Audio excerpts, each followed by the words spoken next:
Ketiga, suratan amal yang tidak ditinggalkan sedikit pun daripadanya. 3. Adapun yang hendak diampunkan oleh Allah Subhanahu wa taala, adapun yang tidak diampunkan oleh Allah Subhanahu wa taala, dosa yang tidak diampunkan oleh Allah Subhanahu wa taala, maka syirik mensekutukan Allah, iaitu orang yang syirik, menyekutukan Allah Subhanahu wa taala, ini tidak diampunkan oleh Allah Subhanahu wa taala. Firman Allah Subhanahu wa taala yang disebut dalam Al-Quran,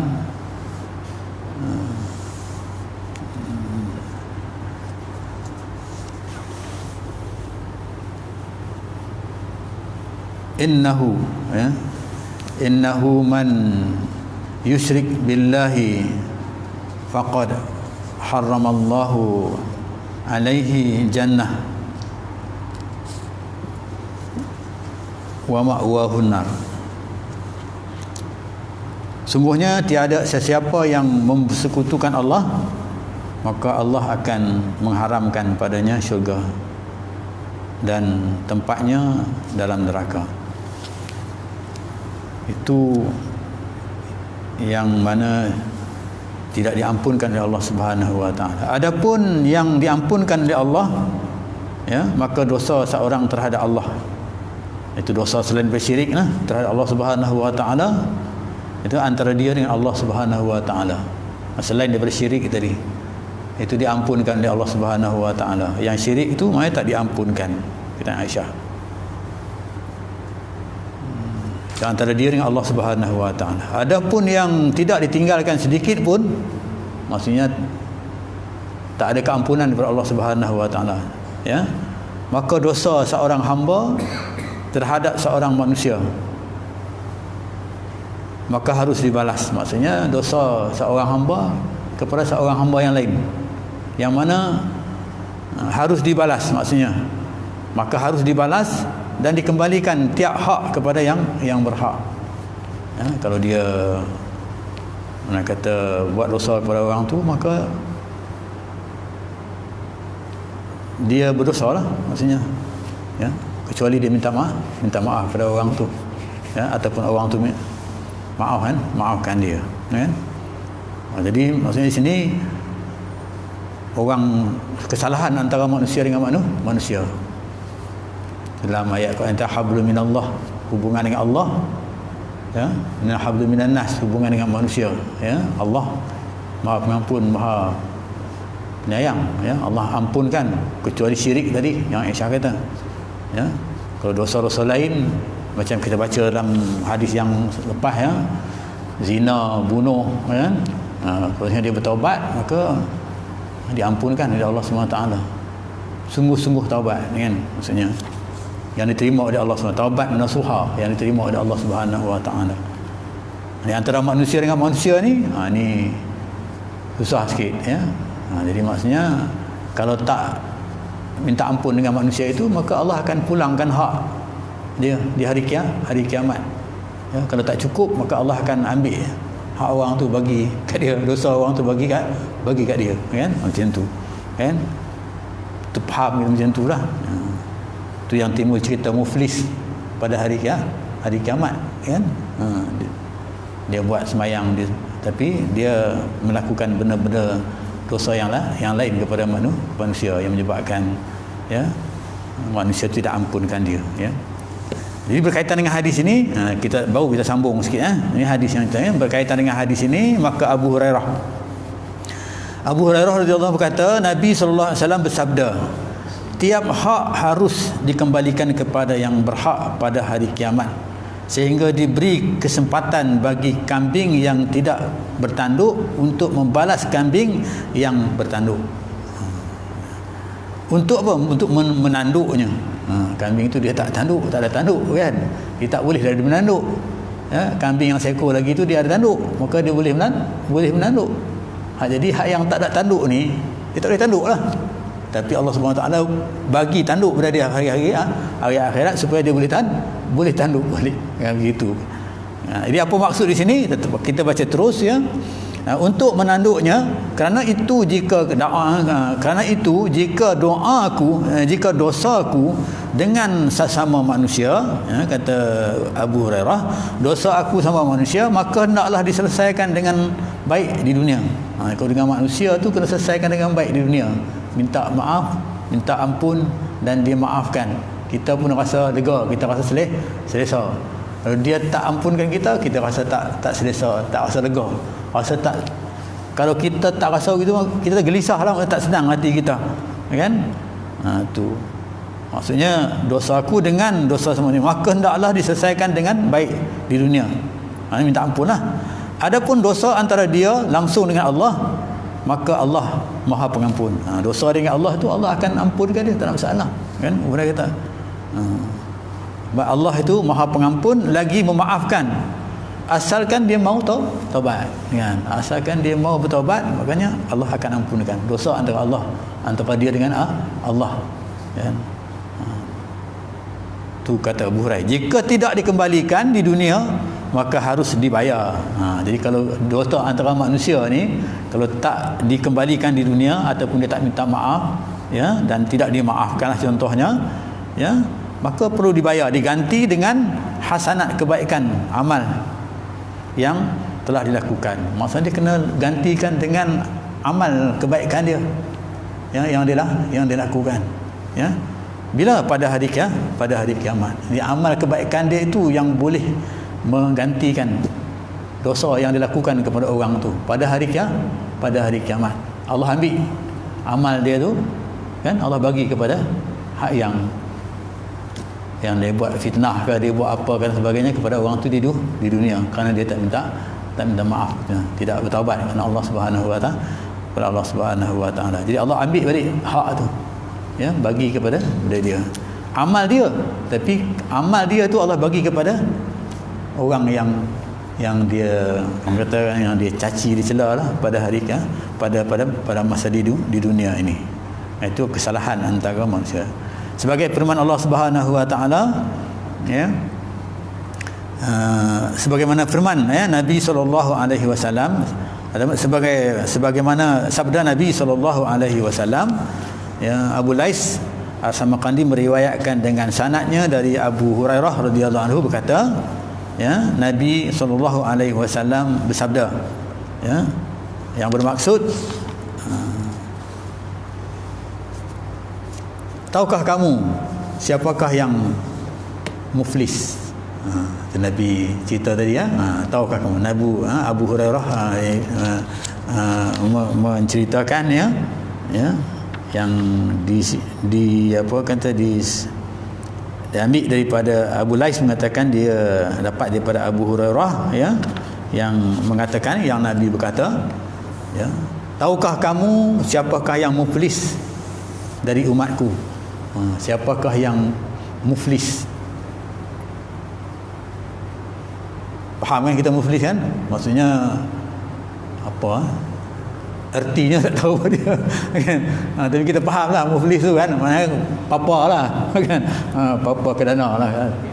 Bankrupt. Okey, bankrupt bahasa tepat, ya, bankrupt, ya. Jadi maksudnya muflis tu ialah bankrupt, tak ada apa, kosong, kan? Bankrupt, ya. Jawab sahabat, ya, tahukah kamu siapakah yang muflis dari umatku? Jawab sahabat, orang yang muflis itu ialah habis bersih harta kekayaannya dan belum terbayar semua hutangnya, sehingga tidak punya harta dan perkakas perabu rumah. Tak ada apa langsung lah, habis. Ini pengertian yang dia bagilah, sahabat bagi tahu kepada Nabi, dan Nabi tanya tu sebagainya. Ini pahaman sahabat begitulah, nampak dari segi, ya, pahaman dia begitu. Sabda Nabi SAW, ya, maka Nabi kata, orang yang muflis dari umatku ialah orang yang datang pada hari kiamat. Nabi nak jelaskan, orang yang datang pada hari kiamat, dia dibangkitkan pada hari kiamat dengan lengkap sembahyang. Di hari kiamat dia lengkap sembahyang dia dan puasa dia, ya. Jadi sembahyang dia, puasa dia okey, tak ada masalah, ya, 5 waktu, mungkin lebih daripada itu, mungkin ada sunatnya dan sebagainya. Kemudian puasanya serupa juga, ya, puasa yang wajib bulan Ramadan, ya, dan puasa sunat yang lain.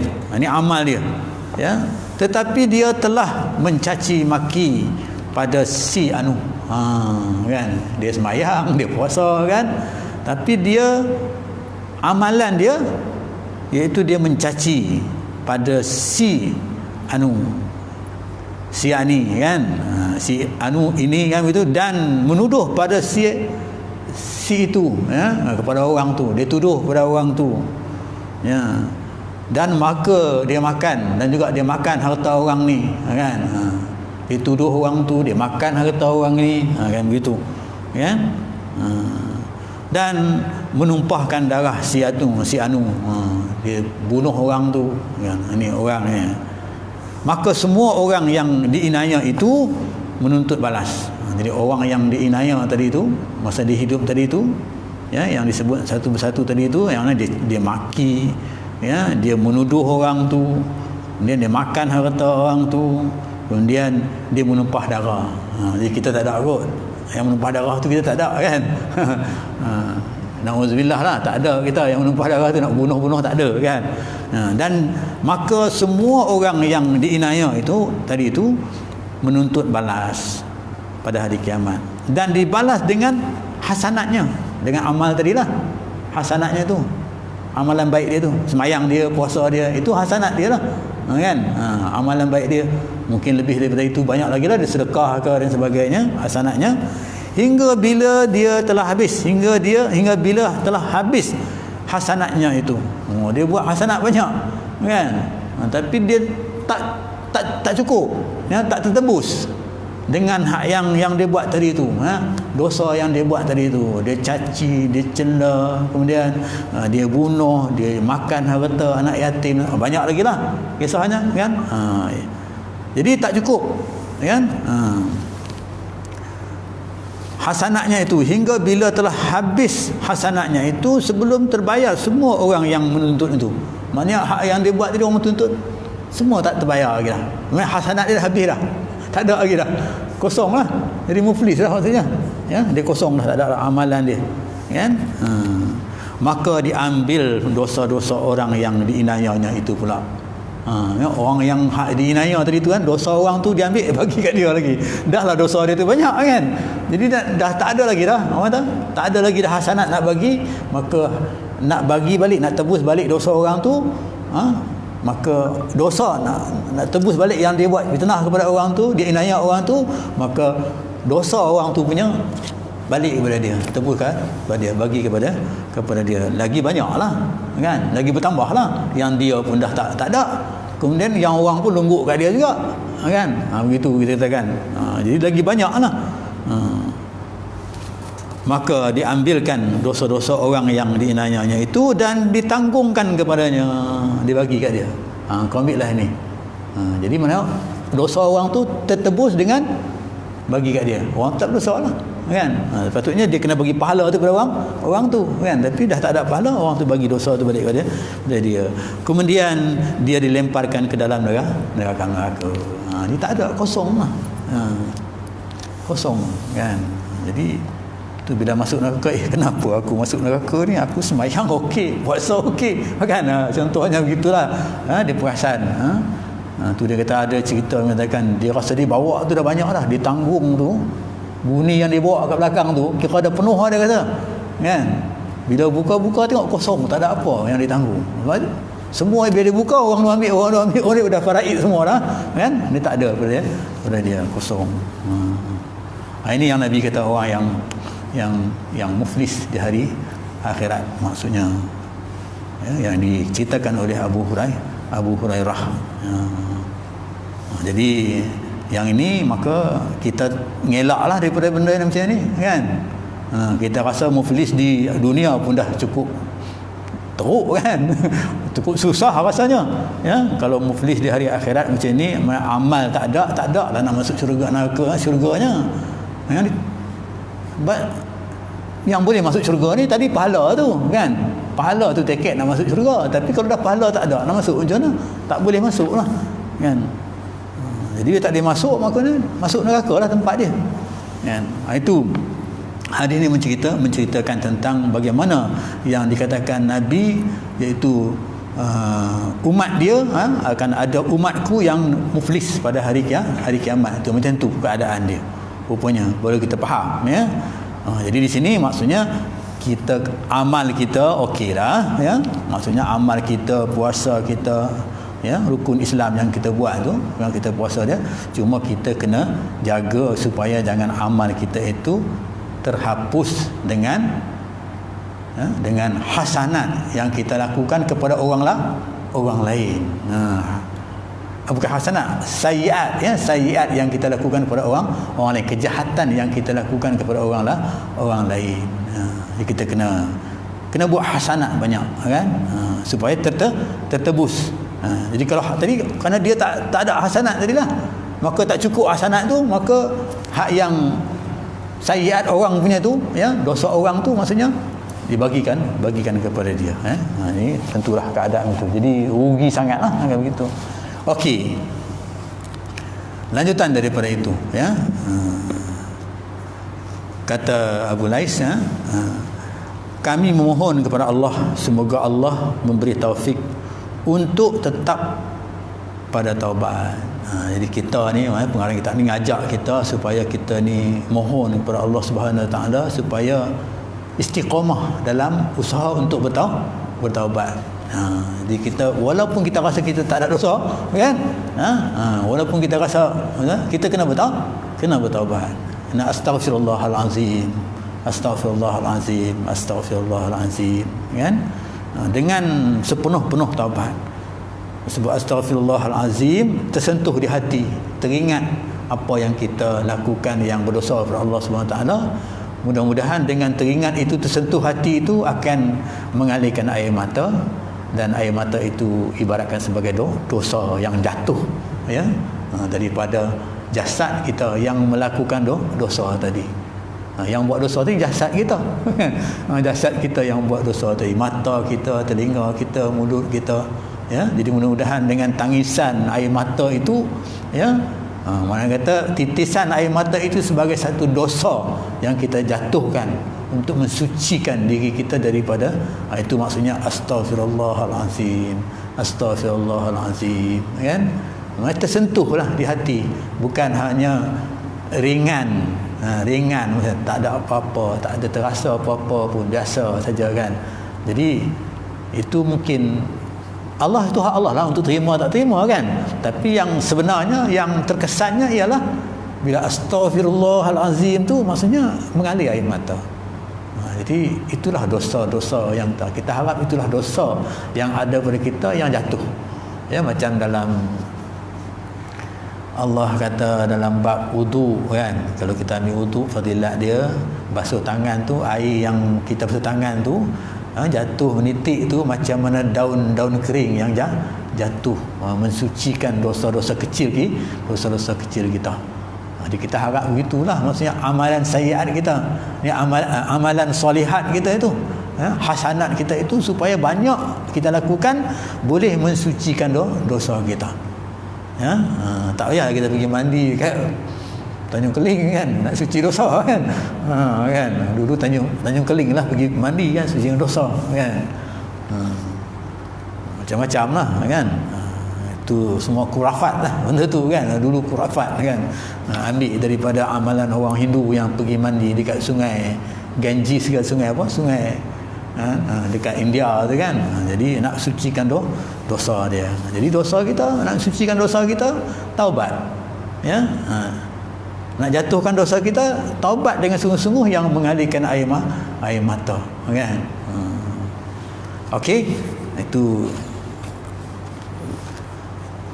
kata dia kata, jadi maka kita doalah, minta supaya Allah Subhanahu Wa Taala bagi taufik kepada kita untuk supaya kita istiqamah untuk melaksanakan taubat. Janganlah jadi hati kita ni keras sangat, kan, keras sangat, kan, tak mau nak mengalirkan sedikit air mata, kan, keras sangat, kan, begitu. Muhammad bin Sirin, ya, berkata, seorang ulama, awaslah jangan sampai engkau berbuat kebaikan Jangan kau sampai buat kebaikan, dia kata. Kau buat kebaikan banyak, kemudian engkau tinggalkan. Kan, kau tinggalkan. Kau buat kebaikan tu banyak, kemudian kau tinggalkan. Sebab apa? Sebab tidak ada seorang yang bertaubat, dia kata, ya, lalu kembali kepada dosanya, boleh beruntung. Jadi dia kata kalau orang tu dia bertaubat, kan, ya, kemudian dia buat dosa balik, kan, adakah dia beruntung? Kan, tentu dia tak untung. Kan, dia akan rugi sebab dia, sebab tu dalam rukun taubat itu maksudnya janji tak buat lagi, tak mau ulang lagi. Tapi dalam hadis sebelum ni kita cerita bagaimana kalau kita ni nak bertaubat, kadang-kadang kita ni taubat, buat lagi sampai begitu kan. Tapi Sayyidina Ali kata taubat lagi, taubat, ya, tak berhenti, jangan berhenti maksudnya. Sampailah, kalau kita setan tu dijemu lah yang kita akan begitu. Jangan kita jemu dengan setan kan. Jangan setan tu jemu dengan kita kan, begitu. Itu kena sampailah taubat, setan tu surrender lah. Allah, kalau macam ni macam manalah aku, itu setan tu surrender begitu. Jadi rugilah. Jadi kalau kita dah buat amal banyak-banyak, ya, tiba-tiba kita buat kesilapan, kemudian kita tak nak bertaubat, kan? Sedangkan taubat itu sangat mudah, ya. Mudah maksudnya tak adalah rukun taubat mesti ambil wudu, kan. Tak ada kan. Rukun taubat tak ada disebut mesti nak ambil wudu dulu, mesti nak masuk masjid ke, mesti nak, tak ada kan. Kita aja kan, mudah sekali. Allah Subhanahu Wa Taala persembahkan kepada kita untuk nak menjadikan kita ini hamba-Nya yang menghuni syurga, ya, Allah Subhanahu Wa Taala. Kemudian Zaid bin Wahab dari Abu Dzar, Zaid bin Wahab daripada Abu Dzar, ya, berkata, saya bertanya, ya Rasulullah, ya Rasulullah, beritahukan kepada kami apa yang tercantum dalam suhuf Musa. Apa yang tercantum dalam suhuf Musa, ya. Jawab Nabi SAW, ya, di dalamnya ada 6 kalimah, kan. Suhuf Musa ni apa dia? Taurat lah, ya. Taurat, ya, suhuf Musa, ya, Taurat lah, kitab Taurat, kalau kita faham begitulah. Sebab suhuf ni diturunkan bukan kepada Nabi Musa. Musa kitab, kan. Suhuf pada Nabi Idris, tak silap saya gitu kan. Ya, ada juga suhuf, dia tak panggil kitab, kan. Dia panggil ni kitab ni, suhuf Musa, kan. Jadi Nabi SAW, dalamnya ada menyebut, dia kata 6 kalimat. Apa dia 6 kalimat itu? Saya baca terjemahan dia, ya, dalam bahasa Malaysia, iaitu saya hairan, ya. Ini kata Nabi lah, sabda Nabi, ya. Saya suhuf itu, dalam suhuf itu, ya, maksudnya saya hairan terhadap orang yang yakin adanya neraka. Jadi kita orang Islam, kita yakin dengan adanya neraka. Antu'mina billah wa malaikatihi wa kutubihi wa rusulihi wal yaumil akhir, kan. Kita percaya dengan hari akhirat. Bila hari akhirat ada neraka, ada syurga, kan. Jadi saya hairan, dia kata, terhadap orang yang yakin adanya neraka, ya, dengan kalimah yang mulia sebut asyhadu an la ilaha illallah wa anna muhammadar rasulullah, itu yakinlah kita dengan rukun iman tadi, iaitu yaumil qiyamah. Bagaimana dia dapat tertawa? Dia kata, bagaimana dia boleh seronok, ya? Dia beriman dengan Allah Subhanahu Wa Taala dengan adanya neraka, tapi dia seronok, kan. Dia boleh ketawa, boleh seronok, ya. Dia cerita bab neraka pun dia okey, tak ada masalah. Kalau zaman sahabat cerita bab neraka ni, ada yang pensan, kan. Ada sahabat yang pensan, yang terus pensan, kan, dengan azab kubur, azab hayat akhirat tu, kan. Yang ini tak, dia kata, saya hairan terhadap orang yang yakin adanya neraka, bagaimana dia dapat ketawa. Kita ni antu mina bil yaumil akhir ni, kita beriman dengan hari akhirat, ada neraka syurga, boleh seronok-seronok, boleh ketawa-ketawa kan. Gitu. Macam tak ada apa-apa lah kan pada neraka itu. Kemudian yang kedua, dia kata, saya heran pada orang yang yakin akan mati. Yakin, semua yakin akan mati. Fa iza jaa ajaluhum la yastakhiruna sa'atan aw la yastaqdimun, ya. Bila datang ajal tak ada tunggu saat pun, ya. Tak tangguh-tangguh, dia terus akan diambil oleh malaikat, nyawa dia oleh malaikat Israel, ya, akan ambil nyawa dia. Jadi saya heran pada orang yang yakin akan mati, bagaimana dapat bergembira? Dia kata, macam mana boleh bergembira orang tu, ya? Adakah dia bergembira sebab dia suka nak mati kan? Tak tahulah kalau ada orang gembira kerana dia nak mati kan? Tak ada, saya ingat kan? Tak ada. Imam Ahmad kot, ada lah kot Imam Ahmad. Yang diceritakan Imam Ahmad ni, ya, dia sebelum dia mati dia kapan dulu kan? Dia kapan diri dulu, dia tahu dah dia nak mati kan? Orang ingatkan dia olok-olok je, ingatkan dia main-main je kan? Rupanya dia ambil kain, dia kapan apa semua kan? Itu dia mati betul kan? Itu mungkin dia suka lah. Kalau kita memang tak ada lah kan? Jadi akan mati bagaimana dapat boleh bergembira? Apatah lagi kalau kita tahu sikit-sikit lah. Kita pun kita tahu banyak kan, sikit je kan. Kita tahu sikit je tentang hari kiamat ni kan, tentang dosa pahala, kita tahu sikit je lah setakat ilmu yang ada pada kita ni kan.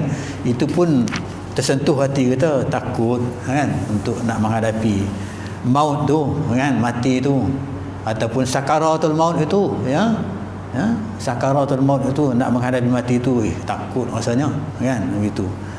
Kemudian yang ketiga, saya ajaib, heran, ya, kata heran bin ajaib, ajaib, heran pada orang yang yakin akan adanya hitungan amal, ya.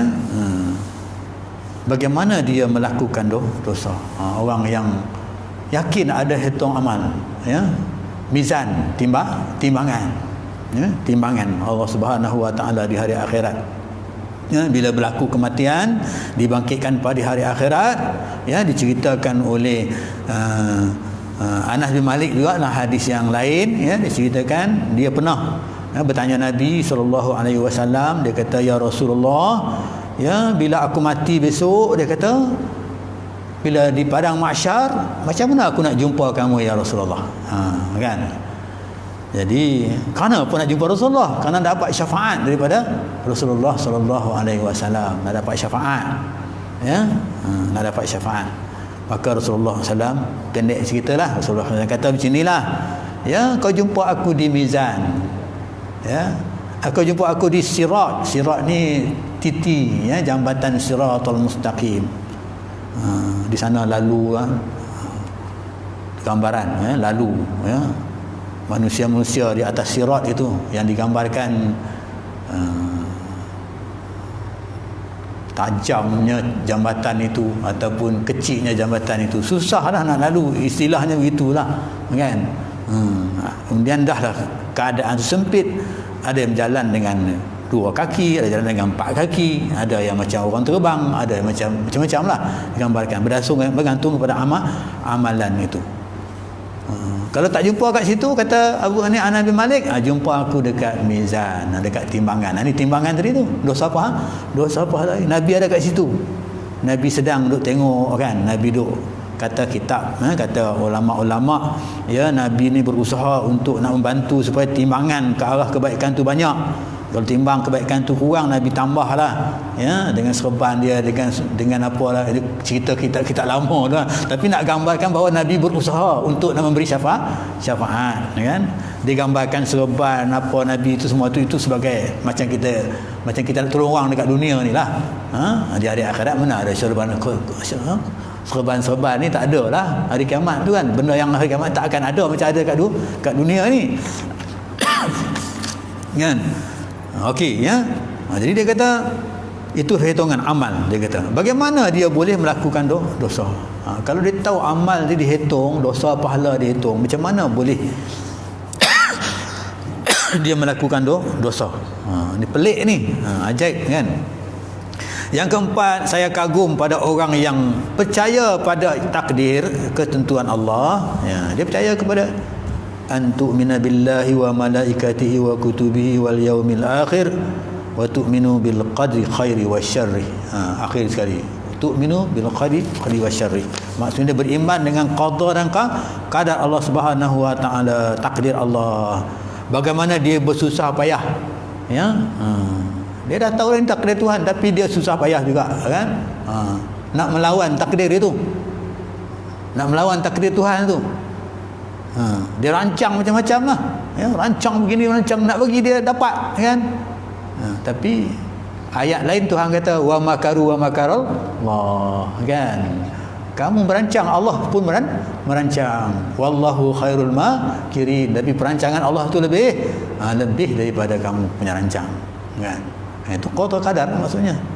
Kau buat macam mana pun tak sampai lah, tak boleh. Sebab itu perancangan Allah. Macam mana Firaun tu nak bunuh siapa yang lahir, siapa yang wanita yang melahirkan anak laki-laki zaman dia tu, zaman Firaun tu, bila nujum dia kata kalau ada lahir anak laki-laki dalam kandungan ke, belah perut, dia kata bunuh, jangan simpan, kalau lahir je bunuh, kita katakan. Itu perancangan Firaun, supaya jangan lahirnya Nabi Isa alaihissalam, kan? Begitu. Isa ke Musa? Musa. Supaya jangan lahirnya Nabi Musa alaihissalam, kan? Tapi lahir Nabi Musa alaihissalam itu dengan takdir Allah Subhanahu wa taala. Ya.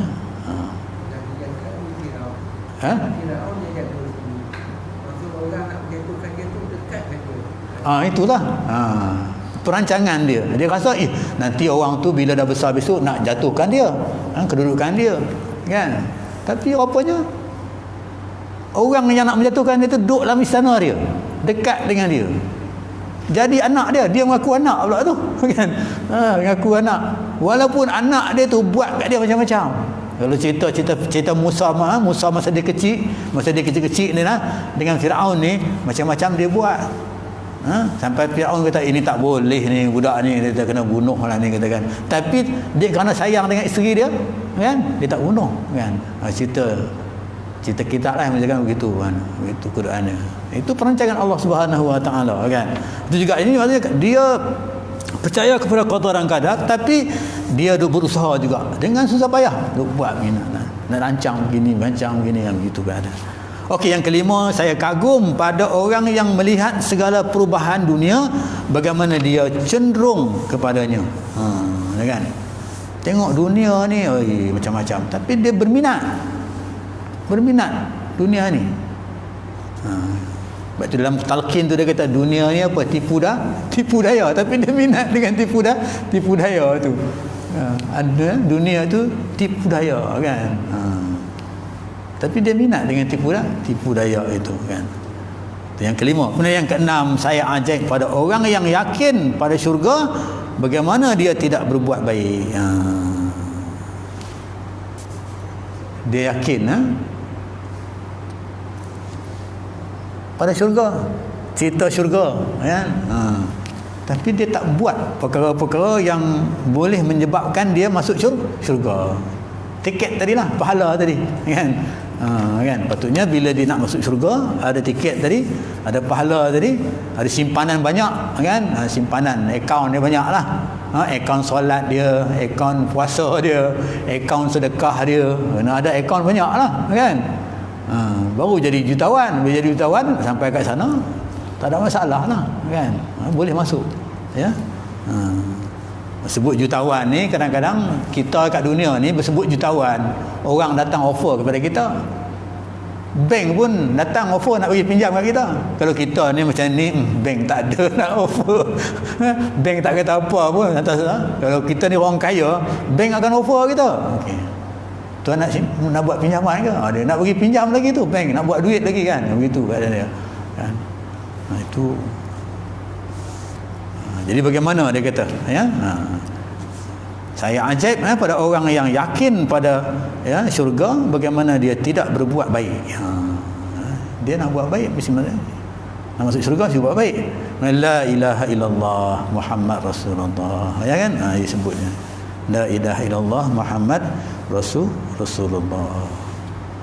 Okey, ya, itu dia kata yang berkaitan. Jadi rupanya di sini kita nampak kat sini amalan kitab yang diturunkan kepada Nabi Musa, suhuf ke apa ke, yang daripada Nabi daripada Allah Subhanahu Wa Taala, ada kaitannya dengan Al-Quran. Ya, ada kaitannya. Ada maknanya kesinambungannya, yang boleh digunakan pakai dalam bentuk kita katakan amalan untuk menuju kepada syurga Allah Subhanahu Wa Taala. Ya, sebab tu contoh-contoh tu kan diambil daripada nabi-nabi yang terdahulu. Kan? Walaupun kitabnya kita tak pakai, dia tak suruh kita gunakan, kita suruh gunakan Al-Quran, tapi maksudnya amalan itu, sebab amalan itu juga merupakan amalan yang diperintahkan oleh Allah Subhanahu Wa Taala. Okey, kita bagi cerita sikit yang berkaitan dengan apa yang kita baca tadi itu. Pada satu hari Abdullah bin Mas'ud, ini seorang perawi hadis, Abdullah bin Mas'ud berjalan-jalan di kota Kufah. Tiba-tiba bertemu dengan seorang fasik, orang-orang fasik derhaka lah, orang-orang fasik derhaka sedang berkumpul minum khamar, minum arak, khamar yang arak. Dan ada penyanyinya bernama Zidane. Kalau pemain bola sepak tu Perancisnya nama Zidane, Zidane, ini nama Zidane, dulu pemain bola sepak nama Zidane, ni Zidane, penyanyinya bernama Zidane, kan. Berkumpul mereka tu minum-minum arak, kemudian ada penyanyi pula menghiburkan, yang bernama Zidane. Macam kita hari inilah, kan. Covid pun dia buat juga, kan. Walaupun tak boleh buat, kan, dia buat juga, dia minum juga walaupun Covid ni, kan, dilarang, kan, dia minum juga. Ini manusia kita lah, kan, hari ni, kan, minum kemudian memukul rebana sambil menyanyi-nyanyi dengan suara yang merdu.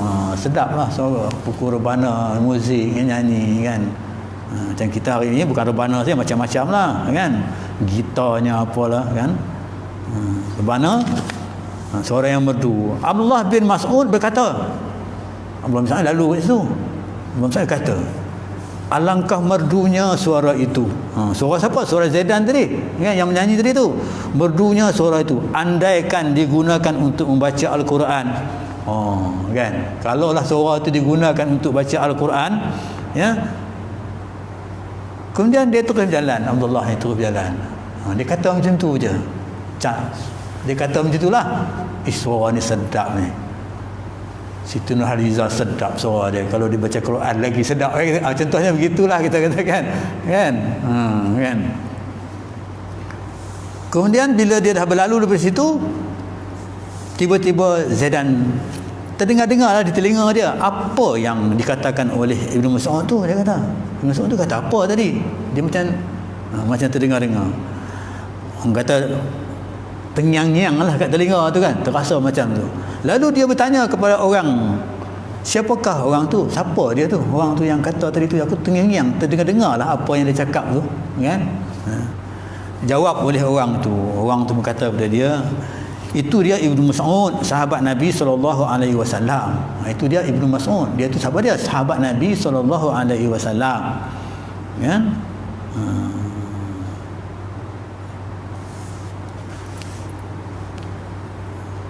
Sahabat Nabi SAW. Lalu dia bertanya, apakah yang dikatakannya sebentar tadi tu, yang terngiang-ngiang kat telinga tu, apa dia kata? Dia tak dengar jelas, kan, apa yang dia kata. Ibnu Mas'ud kata apa? Yang kata Ibnu Mas'ud kata, kalaulah suara sedap macam ni baca Quran, begitu, kan. Tapi dia terngiang-ngiang, tak dengar.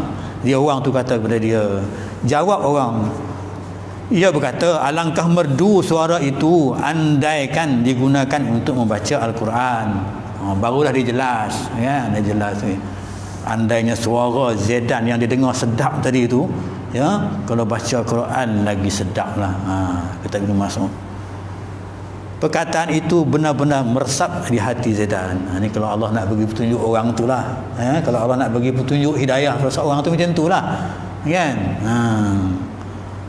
Kalau Allah tak nak bagi hidayah tu, kau cakap lah apa pun kan, bagilah kuliah macam mana dia tak macam tu jugalah kan. Tapi Allah nak bagi hidayah kepada dia, tak ya. Macam Sayyidina Umar lah, dia dengar adik dia baca Quran pun dah cukup dah kan. Masuklah dalam dia, walaupun dia sejahat-jahat manusia lah kita kata kan. Tapi tak elok lah kita kata Sayyidina Umar jahat-jahat manusia, tapi sebelum dia Islam lah kan. Selepas dia Islam tak macam tu kan. Dia katakan dia kata, jadi terdengar pada hadis Zaidan sehingga segera dia berdiri dan membaling biala dia tu. Baling biala yang dia duk geser tadi tu dengan tangan dia itu sambil dia menyanyi itu, lalu lari dia mengejar Ibnu Mas'ud. Dia pergi kejar Ibnu Mas'ud. Tersentuh hati dia tu kan. Gitu. Sebab tu kalau Allah nak bagi hidayat ni dengan 2-3 patah perkataan pun dah cukup. Kan? Dia sebut 2-3 patah perkataan dia dah faham dah. Betul lah dalam hadis kata man yuridillahu fiddin yufaqihu fiddin. Man yuridillahu bihi khairan yufaqihu fiddin. Siapa yang Allah nak dia jadi baik, maka Allah akan fahamkan dia dengan agama kan. Kemudian dia kejar Ibnu Mas'ud mengikut kemudian lalu dia mengejar Ibnu Mas'ud dan mengikat kasutnya di leher dia. Dia ambil kasut dia ikat kat leher dia kan. Sendiri sambil menangis. Maka Ibnu Mas'ud menangis di muka Ibnu Mas'ud, di depan Ibnu Mas'ud. Dia ikat kasut dekat leher dia kan. Macam kita ikat boot lah dulu kan, balik nak main bola kan, ikat boot gantung kat leher begitu. Menangis. Kemudian Abdullah bin Mas'ud berkata, bagaimana saya tidak akan sayang kepada orang yang disayangi Allah. Maksudnya mana kata dia tu Allah sayang dia sebenarnya, maka sentuhkan hati dia nak bagi hidayah pada dia kan. Tu lalu dia tetap taubat.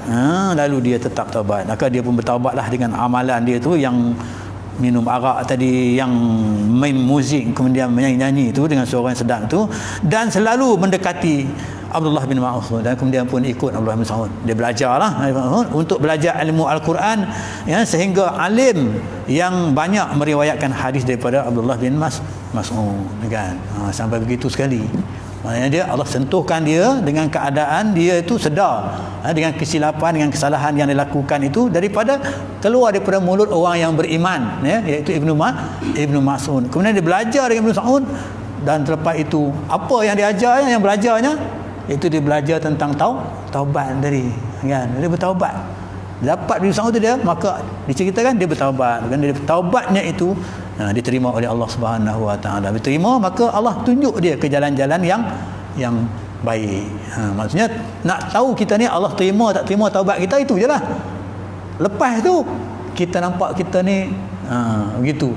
Kita sendiri boleh nilai lagi kita. Kita nampak kita ni tak macam dululah ulang-ulang kesilapan, tak ada. Kita nampak kita ni dengar, kalau kata kalau anak-anak kita dengar azan terus pergi masjid. kalau kita anak kita lah, berubah anak aku ni kan, dengar azan terus pergi masjid kan. Bila dengar orang tua-tua kata, mak kata, cakap dengan mak dia, cakap dengan bapa, dengan apa dia ikut cakap dengan orang tua dia, hormat. Kalau itu maksudnya ada perubahan lah pada dia. Begitulah keadaan orang yang bertaubat itu. Jadi saya berhenti setakat itu dengan sikit cerita ni. Ada lagi sikit cerita, insya-Allah kita sambung cerita lagi satu, habis kisah tentang taubat ini. Aku qouli hadza wa astaghfirullahalazim. Assalamualaikum warahmatullahi wabarakatuh. Bismillahirrahmanirrahim. Alhamdulillahirabbil alamin wassalatu wassalamu ala asyrafil anbiya'i wal mursalin wa ala alihi washabihi ajmain. Allahumma ja'alna minat tawwabin wa ja'alna minal mutatahhirin wa ja'alna min ibadikas shalihin. Allahumma ja'al jam'ana hadza jam'an marhuma wa tafarruqana tafarruqan ma'suma. Rabbana atina fid dunya hasanah wa fil akhirati hasanah wa qina adzabannar. Alhamdulillahirabbil alamin. Taqabbalallahu minkum.